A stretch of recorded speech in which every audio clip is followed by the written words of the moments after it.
ఎదురైనా ఎన్నో సమస్యలలో నా బలమును చూచుకొని నిరాశ చెందితిని.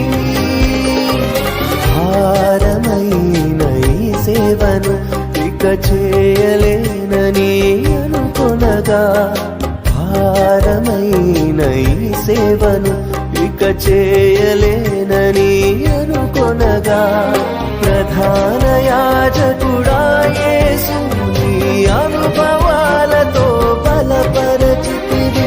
ప్రధాన యాజకుడా యేసు నీ అనుభవాలతో బలపరచితివి. ఎడబాయని నీ కృప నన్ను విడు